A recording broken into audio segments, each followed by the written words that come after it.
Hello, beloveds, and welcome to Christian Emotional Recovery, a podcast for those who are survivors of childhood trauma, emotional neglect, and narcissistic abuse. This podcast is hosted by Rachel Leroy, a college professor and trauma survivor. Many of us spend years trying to heal and don't get anywhere. We don't always target the trauma itself, which is so often what keeps us stuck. This podcast is where faith meets science. Rachel is an emotional healing expert with 20 years of experience applying healing modalities that helped her start making progress after nothing else worked. She'll show you how to do the same. Each week, we'll cover a topic that will show you how to heal trauma for good. Please check out our website and show notes at christianemotionalrecovery.com and join the Facebook community, Trauma Survivors Unite, Christian Emotional Recovery.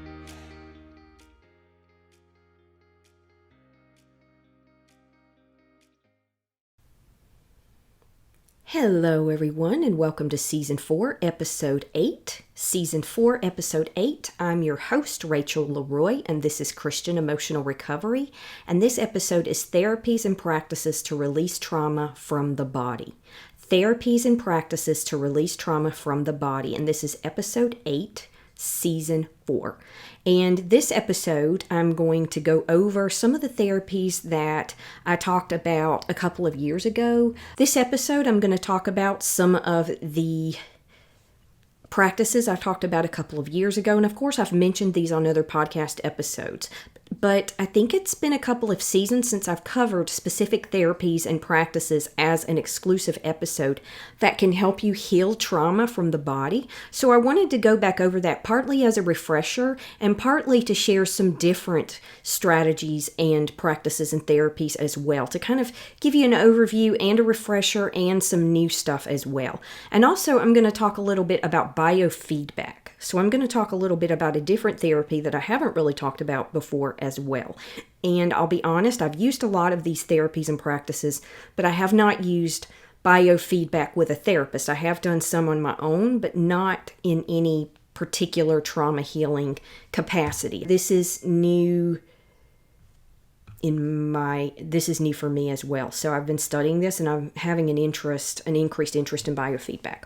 Also, in terms of the platform, if you would like to support the platform, my expenses each month can be anywhere from $100 to $200 to house the podcast, to have the website, to create images, to do everything that I need to do for it. And that's separate from the time that's put in. And I love what I do, but I greatly appreciate any support you can do for this ministry. You're not only supporting me to do God's work, but you're also supporting other trauma survivors and people who are healing like you. And you can do that in two ways. You can go to patreon.com and you can give monthly, and you can cancel at any time, and that's anywhere from $5. I have amounts in between, especially on the lower end, and then all the way up to $100 a month. And you can also give one time at ko-fi.com. That's ko-fi.com. And both of those links are in the show notes. If you haven't, please join the Facebook group if it's something you're interested in doing. The Facebook group is Christian Emotional Recovery, Trauma Survivors Unite, and also subscribe and click on the subscribe bell for the YouTube channel, which is Christian Emotional Recovery as well. And keep in mind that the YouTube channel has exclusive content that you cannot get on the podcast. There is a little crossover, and I do put the podcast on the YouTube channel so you can get it there as well. But keep in mind that there is exclusive content there, and there's new stuff coming out this spring, especially in the late spring, so stay tuned. And also, keep in mind that you can go to rachelleroy.com, RACHELLEROY.com, to learn more about the platform, to join the email list, and so on. And if you'd like to go to the website for the podcast itself, that's more related to the podcast itself, you can go to christianemotionalrecovery.com, christianemotionalrecovery.com. So that's my spiel. Let's go ahead and jump straight into therapies and practices to release trauma from the body. I'm using an article. I need to give credit and be transparent about this. I'm using one article primarily for this, and I'm using a lot of their ideas, but I'm giving credit. And this is called, it's an article from choosingtherapy.com. choosingtherapy.com, and it's how to release trauma from the body, And it just talks about how trauma gets trapped in the body, where is it stored, how does it affect the brain. And I like to review some of this sometimes because I think it's really important to remember that trauma is body-based and that it is somatic, and somatic is just physical symptoms. And what are the impacts of trauma in the body? And then 10 ways to release trauma from the body. And those are things you can do on your own. Some of these do overlap with therapies. So I'll also go over a few therapies that can help you release trauma as well. And these are ones you do with a practitioner, a therapist, or a coach, or a specialist, or maybe even a doctor or a psychiatrist. You get the idea, but it's therapies that can help you release trauma. So we'll go over both. And then we'll talk a little bit about biofeedback, the benefits of biofeedback, what it is, how it works, and so forth and so on. So, how to release trauma from the body. This is, like I said, choosingtherapy.com. This is by Amber Foster. She's licensed in social work, and her medical reviewer is Heidi Moawad, Moawad, MD. So those are the credits that I'm giving for the source. And I'll put a link in the show notes. And I have two sources, one that talks about these therapies and practices and another one that talks about biofeedback. So let's jump right in. A little bit about trauma, just a quick review. Why does trauma get trapped in the body? It gets trapped in your neural network. Some people even call it your chakras. You don't have to believe that. That's just a spiritual term to explain how you have certain energies in your body. And that is true. Our bodies are electric. Our bodies are... we get trauma trapped in our body if we're a trauma survivor, and that impacts our mental and our physical health. And we see it come out in our behavior and in health problems, and especially in chronic conditions. There's a strong connection between chronic trauma, which is complex CPTSD, and there is also a connection between, like I said, there's a connection between chronic trauma and autoimmune disease. Are all autoimmune diseases because of trauma? No. Some of them are inherited. Some of them are physical based, but the body is very complex. The mind is very complex, and trauma stored in the body can be complex. So it's hard to sometimes know where it all comes from, but trauma and stress are major contributors to autoimmune diseases and chronic conditions. Not all chronic conditions are autoimmune, but most of them are related to your autoimmune system in some way. So keep that in mind. And there are, of course, chronic conditions that aren't necessarily autoimmune. But it's all connected, it's all overlapping, and that's why the Chinese in Chinese medicine call it the body-mind. They don't separate the two. They see the body and the mind as one thing, and seeing how trauma is trapped in the body, that actually makes a lot of sense. And there's a lot of science that's starting to back that as well. So trauma gets trapped in the body because, let's just use the example of somebody who experiences profound emotional neglect or mental and physical abuse.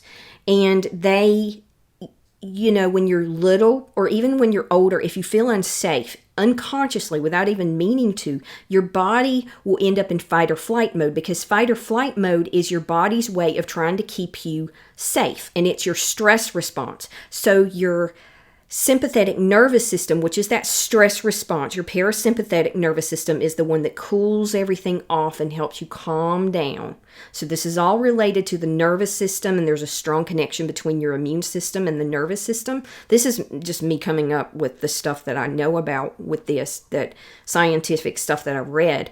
But basically, trauma gets trapped in the body because you go into fight or flight, your body releases stress hormones, your amygdala gets overactivated. The amygdala is that part of your body that is more the lizard brain, which is more reactive and fight or flight, and it's more emotion based, and there's nothing wrong with it. It's part of your functionality. You need fight or flight.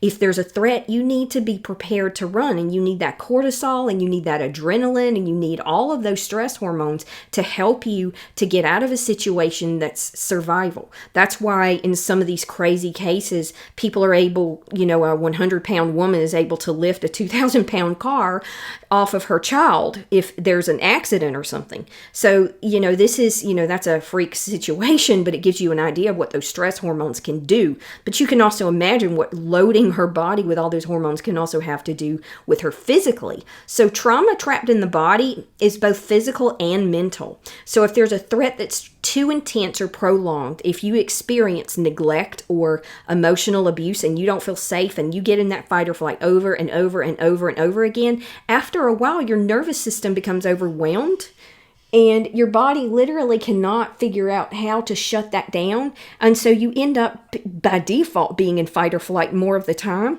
And because there's so much danger, your body starts to detect a lot of things that aren't danger as danger.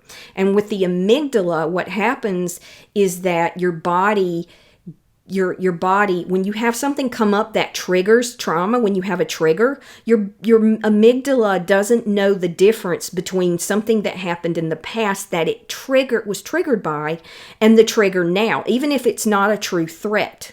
So you'll actually go into fight or flight because that trauma that's stored in the body, that's stored in your physical memory, in your brain, those stress hormones, that conditioning, your body reacts instead of responding. And that's why I talk about all these things that lower stress and all these therapies that help you release the trauma from the body, because that helps your body to gradually calm down and cool down. And when something does happen, you can either get a hold of it and control it before it gets out of hand, or maybe your reaction isn't even as it used to be with those fight or flight responses. It'll respond more with balance, where you have something that's called felt sense. And felt sense is just a term that means you're in that window where you're able to be connected and calm and conscious.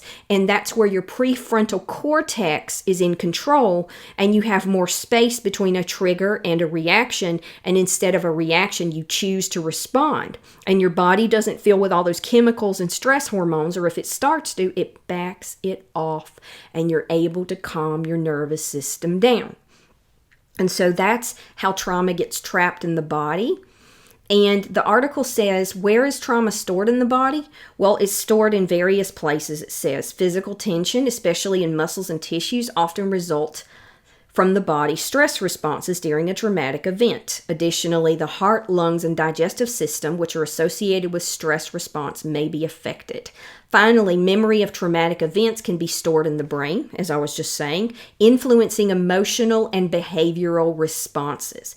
And it says trauma may show up in the body as back pain, sleep disturbances, gastrointestinal issues, cardiovascular heart issues, neurological issues, musculoskeletal issues, respiratory distress, and dermatological disorders. And that's just some.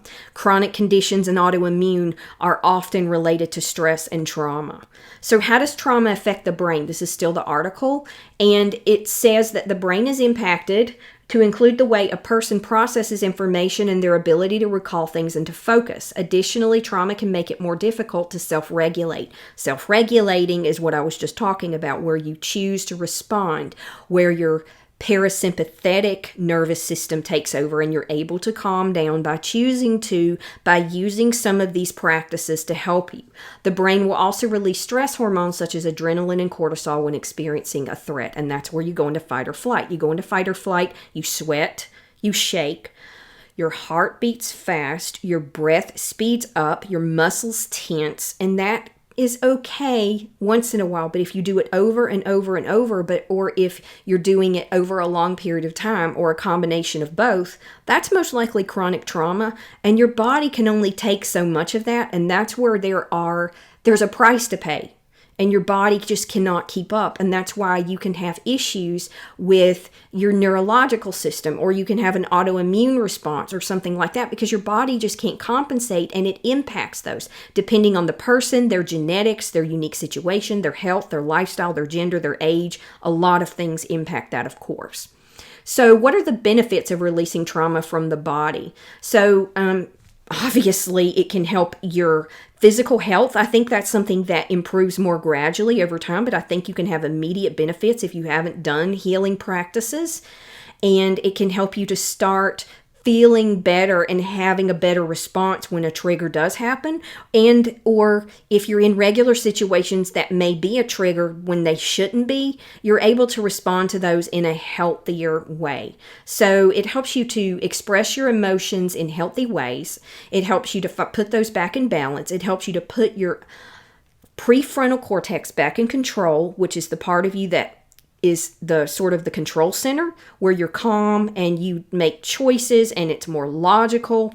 And there's nothing wrong with emotions. Emotions are not bad. The amygdala is not bad, but you need to be able to manage those. And that's where these therapies help you to be able to do that. It helps you to release and express stored emotions and help you to find a way to connect with your mind and body, because most people who experience chronic trauma are disconnected and disassociated from their mind and from their body. And when you can slowly and safely come back into your body, that allows you to clearly and safely and gradually express those emotions in different ways so that you can heal all those traumatic memories, emotions, energy, hurt, and toxicity that's trapped in your body. The ones that are stuck, you start to release them. They come up and out through your neural network, through your chakras, through your brain, and you're able to release those and express those in your body in healthy and constructive ways. So, ways to release trauma from the body, there's not a one-size-fits-all, it says here. So let's go through the 10 that are in this article, the how to release trauma from the body in choosing therapy. First, you have to acknowledge your feelings. This is one I talk about all the time. Feelings are not bad. They're not even the problem. It's the source of the trauma that caused those emotions to come up, and those emotions are just an indicator. Avoidance and disassociation, now keep in mind, disassociation is a survival mechanism. And if you're going through something severe, extreme, urgent, something that you just cannot process and you don't have to respond to it right at that moment, sometimes disassociation and gradually processing something really, really traumatic just a little bit at a time is actually safer. Disassociation is not always bad either. Okay. Acknowledging your feelings, though, is the first step. And there's a lot of ways you can do that. And some of these other practices that I'm going to share with you are actually ways that help you to get in contact with your emotions, to observe them objectively without letting them overwhelm you, without completely giving in to them, and without suppressing them or ignoring them. There's that balance where Roland Bell calls it containment, where you're able to take just a little bit of the emotion at a time and release it a little bit at a time. Look at it, observe it, feel it, acknowledge it, express it in some healthy way. So you push your emotions away for a while. So acknowledging and expressing your feelings is a way to release trauma from the body. All of your feelings are valid and deserve to be acknowledged, even the ones you don't like. Challenge yourself to be curious about your feelings and explore healthy ways to express yourself. Number 2, practice yoga. I get that not every Christian believes that you should do yoga. And I believe that each person should be given the grace and the freedom to discern for themselves, pray about it, you talk to God about it, and you let God guide you there, okay? So don't give me a hard time for mentioning yoga. You don't have to do all of the spiritual stuff. You can just do the stretching and breathing. And so that's up to you. I love yoga. I've been doing it for years. It's been very helpful for me. But it says experiencing trauma can cause us to feel like we've lost control of our bodies and physical responses. And practicing yoga regularly can help you connect with your body and reclaim control. And research backs that. The benefits of yoga are self-regulation, increased self-esteem, connection, self-compassion, open-mindedness, positive emotions, and mindfulness. And there are different kinds of yoga, and it actually goes into some of those. I won't go into the details of those, but there are a lot of different kinds of yoga you can explore too. There is more like a gentle yoga. There are ones that are focused more on breathing. There are ones that are focused more on grounding in the body. And there are some where you hold the poses longer, and there are some that are more intense. There's even hot yoga where you go into a room that's like 90 or 100 degrees and it helps you to sweat and helps you to release a lot of the toxins from your body. So yoga also has physical benefits, obviously, as well. Most people think of those first, actually. So the third practice that can help you to release trauma from the body is shadow work exercises. This isn't one I've talked about a lot, but shadow work Psychoanalyst Carl Jung, it says, developed the shadow self. Jung believed that there was a part of the psyche called the shadow, which is the unconscious, repressed aspects of an individual's personality. Shadow work promotes turning inward and looking at the part of yourself that you may be uncomfortable with. So it's another form of slowly getting in contact with your emotions and being able to work with those darker parts of yourself. Those darker parts of yourself are not evil. They're not bad. They can feel so scary. It's like having a bad dream and having something in a dream that terrifies you, but actually turning around and talking to whatever that thing is and asking it what it needs and what it wants and why it's there. That can actually help you to get in touch with that side of yourself so that some of those fears start to come down and you realize that those shadows are not so bad and they're just a part of you and it's just something that's trying to get your attention to heal. And it says this type of work can be challenging. So if you're dealing with a trauma-related disorder such as PTSD, it's best to use the support of a clinician trained in shadow work and to move through this process. So the fourth practice in the Choosing Therapy article is practicing stillness. And I would argue that a lot of these overlap. For example, you might do shadow work exercises in therapy or meditating or through journaling. And practicing stillness isn't necessarily meditation, but it can be. And often people do that through meditation. But it says oftentimes our bodies are so tense and we don't even notice because we are so busy looking for the next thing to focus on. When we practice stillness, it allows us to connect the mind and body and slow down for a moment, which can help release trauma from the body. Practicing stillness can be done by sitting in silence for a few minutes each day and just being. So it can, you might just sit in nature for a little bit and listen to the birds and listen to the wind through the trees if you have a quiet place you can retreat to or if you live somewhere like that. Or it might be soaking in a hot bath. You don't necessarily have to meditate to do it, even though I would argue it is kind of meditation, but maybe not directly. Even God says, be still and know that I am God. And so that helps you to reconnect with God, and it helps you to reconnect with yourself, and it helps you to slow down, and it helps to lower those fight or flight stress responses. And there's a lot of medical benefits there too. Number 5 is meditation. Meditation is one that I condone and do a lot myself, and I've done a lot of different types of meditation. Meditation, it says, is a powerful tool that can be used to heal from trauma. Meditation is about being present in the moment, noticing thoughts that come up and allowing them to float past. I would say like clouds in the sky. Research has shown, it says, that meditation can support and improve the quality of life of people living with PTSD, anxiety, stress, depression, and pain. It helps you because you can actually literally process emotions. And there's a lot of emotional processing techniques. One of mine is the Acorn meditation. So you can check out my Acorn meditations on Insight Timer, the app, and also on YouTube. On my YouTube channel, you can find the Acorn meditations. They're free. And if you'd like to have them forever, there's 4. There's a shorter one, a longer one. They're pretty long. And then with and without music, depending on what you prefer. And you can get that meditation bundle on my website at the store at rachelleroy.com. So you can check that out. But meditation there's a lot of different forms. One that Christians use a lot is mindfulness meditation, and that's about bringing attention to the present moments and acceptance of feelings and sensations without judgment. And notice that there's some mindfulness in the Acorn meditation if you've read it or done it before. Also, if you'd like to learn more about my Acorn process for dealing with and healing difficult emotions, you can go to my website and you'll see a free infographic that you can download there as well. And then it does give you some other types. I won't go through all of those, except there's one that I like, loving kindness meditation. And the loving kindness meditation is about opening the mind and heart to send and receive love. So you're loving yourself through those emotions. You're showing yourself care and love.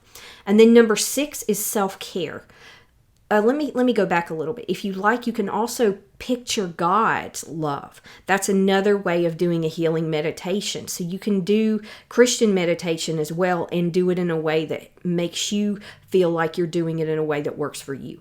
So number 6 is self-care. If you're suffering from PTSD or living with symptoms related to traumatic stress, self-care is extremely important. Practicing self-care can help reduce disruptive symptoms and relax the body and mind. Self-care can consist of small acts such as diaphragmatic breathing, that's breathing in the belly, eating mindfully, avoiding alcohol and drugs, setting boundaries, and getting enough rest. All of these acts can help you regulate your body and nervous system. Journaling. So journaling or even using voice memo journaling can be a way to express things that you weren't able to express at the moment your body experienced the trauma. Research indicates that journaling can provide an emotional release which can be beneficial to healing trauma. So a lot of these other processes that we're talking about here you can actually do through journaling. For example, the acknowledging your feelings, processing your feelings, shadow work, practicing stillness. Some of those can also be done when you're doing journaling as well. And of course, journaling can be a form of self-care. But it's also important that journaling can be activating and cause stress. So note that as well. So you need to do it safely. You don't overwhelm yourself. You can still do a little bit at a time. But I've also had those cathartic moments where I might journal for like an hour and I'm just releasing emotions left and right. So you kind of have to trust your body and know when it's okay to keep moving forward, even if it's kind of difficult, and know when to back off. So check with your body and how you're feeling and then proceed with more journaling or take a break if you're feeling too much distress, okay? Having prompts if you're not sure what to say or how to go through the process can also be helpful. There are a lot of places you can get those, and I do want to create some in the future as well. Number 8, massage. So this is not one everybody has access to. I get that. And not everybody can afford it. But massage therapy can provide relief from physical, emotional, and psychological distress. So even if you can get a massage once in a while, which I do, it's wonderful. It also helps decrease levels of depression, anxiety, irritability, and other trauma-related symptoms, it says. It also releases those stress hormones and helps you to feel calmer. So there's a lot of benefits of massage. Speak with your medical provider if you need a massage or have any illnesses that could be problematic. Breath work. Breath work is another one. This one also overlaps with stillness and it overlaps with meditation. Breath work can be considered a form of meditation, but breath work is also, it's a deliberate control of your breath. You can do it with yoga. There are different kinds of yogic breathing, but you don't have to do yoga to do breath work. It's a great way to release trauma and regulate the nervous system. When you do those slow, deliberate breathing exercises, you slow down your fight or flight response, you lower your heart rate, you calm your body down, and you're able to deal with things more constructively. And so research has shown that breath work and breathing-based meditation can result in a decrease in PTSD symptoms. It can help you when you're doing like an emotional release strategy or meditation or journal, like maybe the acorn meditation or something similar. When you're processing difficult emotions, you can do breath work then. But doing breath work separate from that is also important because it can help you release, it says, the stress hormones from your body, increase mood, and improve focus. And when you're exclusively doing breath work without the processing, that helps you to calm down. So because when you're releasing those emotions, you can get a little activated as it's coming out, and that's normal. You observe that, you're calm, you're kind to yourself, you're patient, you do a little bit at a time, you do it safely, and if it gets to be too much, you stop or you back off or you change directions, okay? So never overdo it, all right? And then it just gives you a process under which you can do the breath work, but the breath always comes from the abdomen and the diaphragm and then up. If it's stuck in your chest, you're probably more activated. If it's lower in your body and you're taking those deep, natural, not forced, natural slow breaths, that's how you do breath work. Number 10, exercise. As you can see, this overlaps with yoga. Some people, their exercise or part of their exercise is yoga. And there's a lot of ways that you can release stress by doing exercise. You can jog, You can do weightlifting, you can do stretching, you can do calisthenics, you can do yoga, you can walk. It doesn't have to be super intense. I mainly do stretching and some yoga and a little bit of calisthenics, some light calisthenics, and walk. And that's the main exercise I do. And it could be as little as 10 or 15 minutes a day, all the way up to 30 minutes or an hour a day, depending on what you have time for. Do what works for you, okay? So it says a 2022 study indicated that physical exercise can be beneficial and an effective addition to PTSD treatment. It says when we experience trauma, it causes us to experience anxiety, depression, and a negative mood, and exercise can combat this by improving mood, self-esteem, and cognitive function. Exercise includes things such as 30-minute walks. Even a 10-minute walk can benefit you. So if you can only go 10 minutes, don't say, it's not worth it. Yes, it is. Sunshine, fresh air, being out in the world, a change of scenery, getting your blood flowing in a healthy way, it will help you feel better. Taking an aerobics class, going for a swim, taking a hike, or lifting weights. Those are very physical, and those are great, but if you can't or not able to do those, start gradually. Go for a 10-minute walk, work your way up to 15, whatever you have time to do. If you stretch for 10 or 15 minutes or do a 30-minute yoga workout, all of those are helpful. So those are 10 practices, those are practices that help you to release trauma from your body. Now, there are also therapies. Practices are things you tend to do on your own, and there's also overlap with these, but therapies that can help you release trauma from your body are also important. Keep in mind that you can do some of these on your own, but it's good to consult a doctor, a professional, a licensed practitioner, if you can and if you're able to, especially if you're new at this or if your trauma is still at a very high level and it really activates you. But keep in mind that some of these you can do on your own, especially I would say EFT. We'll get to that in just a minute. But let's look at this and talk about this a little bit. So eye movement desensitization and reprocessing, EMDR. You've heard me talk about that one. Eye movement desensitization and reprocessing. This one is really strange, but it's really powerful.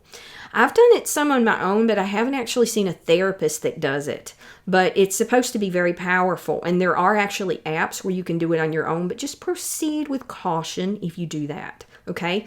So it says EMDR is an effective treatment for trauma-related disorders.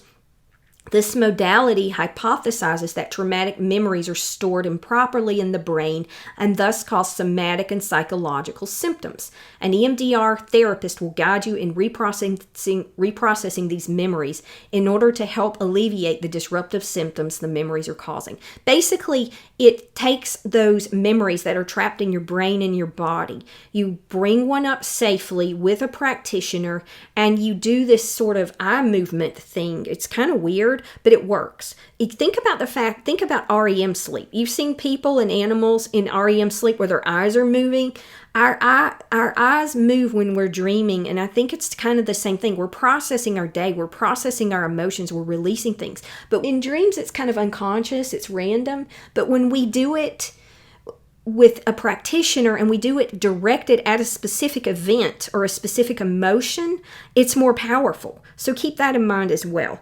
So another one is trauma-informed yoga, and that one is yoga, but it's a specialized form of yoga that is led by a psychotherapist or yoga teacher that has been specifically trained in this kind of practice. A study done about the effectiveness of trauma-informed yoga, many participants reported feeling empowered, having more control over their bodies, and the ability to tolerate overwhelming emotions. It's raining today and I started recording and it was quiet and there's just been nonstop noise. And I've had this issue this season more than any other season. So I apologize if you're hearing background noise. I can't get rid of all of it. There's no time when it's completely quiet. Trauma-focused cognitive behavioral therapy, also known as TFCBT, is an evidence-based treatment designed for children and adolescents impacted by trauma, which includes their parents and caregivers in the process. And also, research has shown that it helps release PTSD and trauma symptoms. Emotional freedom technique. This is one I think you can do more on your own. And it's called EFT. And I've used EFT and it works. And basically what you do, it sounds really weird. People also call it tapping. But you have certain tapping points in your body, certain energy centers. They're like meridian points. In Chinese medicine, it's like these places where your body's more sensitive, and those are the places where they put the needles in acupuncture, right? But in EFT, you tap on these different areas and you move down your body with these different location points, and you tap while you say something. But there's a specific process you follow. It's kind of hard to explain in a nutshell, but it's an evidence-based therapy that combines cognitive and somatic elements. EFT incorporates the elements of exposure therapy, cognitive therapy, and somatic stimulation of acupressure points of the body and face. So you tap on those while you say certain things. And then in a study done, so it helps you to you can literally feel that energy coming out of your body. So it can be kind of intense. Keep that in mind. But as it comes down, you actually measure how strong your emotions are. And as you keep doing it, it's supposed to bring that down. It literally is bringing emotions through your neural network. So in a study done in veterans with PTSD, EFT has proven to be an effective treatment, and it's effective on anybody who has PTSD as well. So somatic therapy is, I think that's an umbrella term, but they're making it just a specific thing here. But goal of somatic therapy is to alleviate symptoms of chronic stress and post-traumatic stress. Some of those I would say are body work, breathing, grounding. And so there's a lot of different kinds of ways you can do somatic therapy. Also, you can do it through meditation, exercise, breathing, and a lot of different ways. So it offers a framework, it says, to help assess where a person is stuck in their fight, flight, freeze, or fawn response, and provides clinical tools to help them move through these states. So you literally got stuck in that state, you're in a time warp, and that helps you to release those states in your body at different times in your life based on different triggers and different memories and different specific things that happen to you, either chronically or a one event or a combination of both, usually both. Internal family systems. I love IFS. Internal family systems is IFS, and it's to help people heal their wounded parts by looking at internal parts the same way we look at a family system. Through IFS, the hope is for people to achieve a deeper understanding and acceptance of all inner parts. And basically what you have is you have these protective parts that sort of cover up your emotions, and they're there for a reason. They're there to protect you. But you actually talk to those parts and find out what they need. You listen to them, you feel their emotions, and then you kind of get them to step back. And then you go and you talk to these different parts of yourself. It's very similar to inner child work, but it's not exactly the same thing. And you have these different parts of yourself at different ages based on different experiences that come up when you're triggered or that just happen, that are just there. And you talk to those parts and you listen to them and you feel the emotions they're feeling and you reassure them. You provide them with kindness, and you provide them with tools, and you provide them with security and reassurance, and most importantly, the validation you never got. And you do that over and over and over, and over time that can be very, very healing. And so you can do that through meditation, you can do that through journaling, you can do that through just talking, inner talk to yourself. There's a lot of ways you can do that. And of course, the best way if you can, is to talk to a therapist who specializes in IFS. And I actually did have one for several years. So this has become very much a part of me, and it's been very powerful in helping me release some of the most scary, difficult, and ingrained fears that I have in my body. It's helped me to work through a lot of those. So the article just goes on and talks about what happens when you have a trauma release. So your body's letting go of built-up tension and stress associated with traumatic experience. And like I said, it comes up and out of your neural network. And so you start to feel a release of a tightness. Emotionally, there can be a mixture of relief, sadness, even joy, and you might see things differently or have a clearer understanding of what happened. So you start to look at it more objectively, maybe with a little more distance, not in a bad way, but in a way where you can kind of get a grip on it and kind of have control over it in a way that's more organic, if that makes sense. The emotions start to calm down, your nervous system starts to come in balance, you're more able to self-regulate, you're more able to deal with triggers when they do come up, and so on. So how long does it take to recover from trauma? That's a very good question, because it's a lifetime process, but I also think there are specific issues that you can completely heal from. So it's a combination of things. There will be ups and downs. It depends on how much practice you're doing. It depends on your level of trauma. It depends on your history. It depends on your genetic and your physical and your emotional makeup. It depends on your particular experiences and what kind of trauma healing you're doing. So there's a lot of things, what's going on in your life at the time, and so forth and so on. So, like I said, some of these, it's good and best if you can to seek a professional. I get that not everybody has access to those tools and resources. So do what's best for you. If something doesn't work, explore, experiment, try something else. Just remember to find the midline here and don't push too hard, but gently push forward into these new practices gradually so that you can start to see. Some of that trauma healing work will be intense. Some of it you'll feel a lot of things there. So you have to find that balance between feeling those emotions and validating them, but also not getting swept away by them and not letting them have you, if that makes sense, okay? So those are practices and therapies that can help you heal trauma, and that was by Amber Foster. And I wanted to talk a little bit about biofeedback just for a few minutes. So what is biofeedback? This is from an article called profoundtreatment.com, and it's called The Benefits of Biofeedback. profoundtrauma.com, and it's the benefits of biofeedback. And so biofeedback, it says, can treat several conditions such as mental health challenges, addiction, and chronic pain. I think it also treats chronic physical conditions in addition to chronic pain and with chronic pain. So if you're interested in biofeedback treatment, this article covers biofeedback, it says. So what's the purpose of biofeedback? It says the main benefits of biofeedback revolve around the fact that you're tracking how your body responds to therapy and provides positive reinforcement to the patients about how different coping mechanisms can help. For instance, when someone sees that taking some deep breaths calms their heart or breath rate significantly during times of stress, they know it will be effective for coping in everyday life. Biofeedback enables individuals to regain autonomy over their lives through healthy and sustainable coping mechanisms.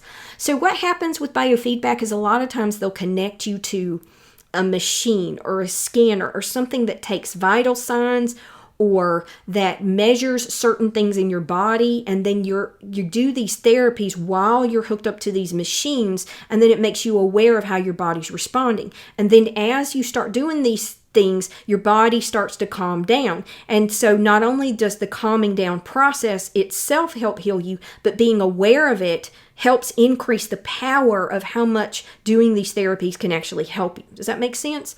So there's many types of biofeedback, and common types will track things like brain waves, breathing, heart rate, muscle contraction, sweat gland activity, temperature, and blood pressure. And so the type is used for the treatment will depend on the individual and their condition.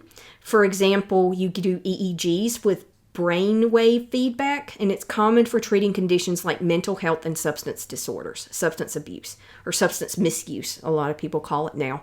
So different uses of biofeedback. It's not just used to treat trauma and emotional issues and stress, though it can treat asthma, incontinence, constipation, IBS or irritable bowel syndrome, side effects from chemo, high blood pressure, Raynaud's disease, chronic pain, stress or anxiety, substance abuse, and depression. It can help with chronic conditions and the side effects of those as well.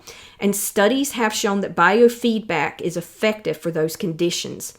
So doing these, try to see a licensed practitioner first if you can. There are some apps and some types of, this is especially true recently, there's a lot more biofeedback devices coming out.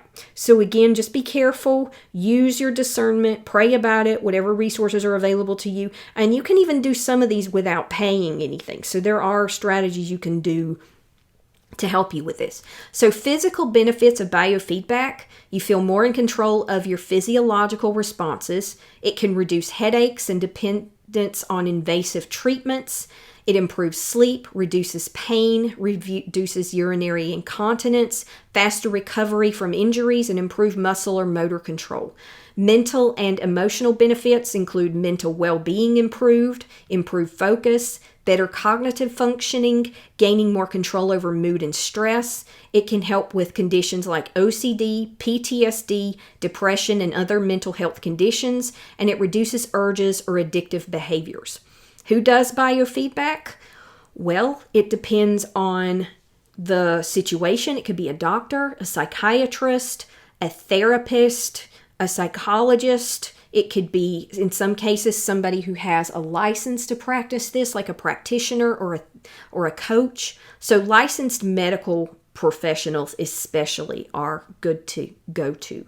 How is biofeedback performed? That's a good question as well, but they attach sensors to your skin or fingers, and then the sensors are placed wherever the type of biofeedback is being used. And then once the sensors are attached, your therapist will ask you questions, go through different activities, teach relaxation techniques, and help identify the best treatment options that suit your needs. And usually they'll give you some homework where you can continue to do this and take it home so you practice. And you might go in once or twice a week, maybe in some cases more often, but in between they'll usually have you do these practices and exercises. And usually these practices will happen over the course of weeks or months. And there's actually been research that biofeedback, if you do it for a couple of months consistently and you get those benefits, that a couple of months later, if you aren't seeing the therapist anymore, you still continue to sustain the benefits. And then it talks about, what do you expect from a session and how do you prepare for your session. I'm not going to go into all that. Where can I get biofeedback therapy? How does it reduce stress? How can you do it at home? It says you can do biofeedback at home. Many treatment centers will offer packages to set up and do biofeedback sessions at home. However, going to treatment center and meeting with a therapist in person can have many added benefits to a therapy session since it can be more personalized to fit your needs. And they might be able to do things and have access to tools and equipment and devices you don't have access to. So, again, I understand not everybody has access and has the privilege of the resources to do all this, but if you can see a therapist or a doctor to do this, try that first. But if you can't, do your own research on biofeedback. See if there's an affordable device or app out there that can help you. One that I hear a lot about is the Calm app, and there's a lot of other apps out there too. So keep that in mind that there's apps for most of these therapies, practices, and strategies as well. So this is the end of the episode. We have talked about practices to heal trauma and release it from the body. We've talked about therapies to release trauma and heal it and release it from the body. And we've talked about how biofeedback can also be healing to the mind and body and help you to release trauma as well. I'm not going to go into a lot of detail. I may do a YouTube video or something about biofeedback and go more into it in the future. But for now, that's good. Thank you for following me. Thank you for following along. Sorry for the interruptions. But this is Christian Emotional Recovery. I'm your host, Rachel Leroy, and this is Season 4, Episode 8. And it's Therapies and Practices to Release Trauma from the Body. Therapies and Practices to Release Trauma from the Body. Keep in mind that if you want to contribute and help me to be able to continue the podcast and expand the platform to help more people, you can go to patreon.com and contribute monthly. Any amount, you can cancel at any time. If you want to make a one-time contribution, you can go to ko-fi.com and you can check that out in the show notes. Don't forget to sign up for the newsletter, and don't forget to sign up for the Facebook group and the YouTube channel. Hit the subscribe bell. You're also supporting me when you do that, and you'll get notifications when anything new comes out. Thank you so much for following me. Remember, you are fearfully and wonderfully made, and God loves you. Have a great day. Thank you so much for tuning in to this week's episode of Christian Emotional Recovery, hosted by Rachel Leroy. For links to this week's resources and to join the discussion, check out this episode's show notes at christianemotionalrecovery.com, where you can also find links to our YouTube channel and Facebook group. Join our email list and get other episodes and resources. If you enjoyed the podcast, please rate and review the podcast and tell a friend who may benefit from this message. See you next time. And remember, beloveds, God loves you, and you are fearfully and wonderfully made.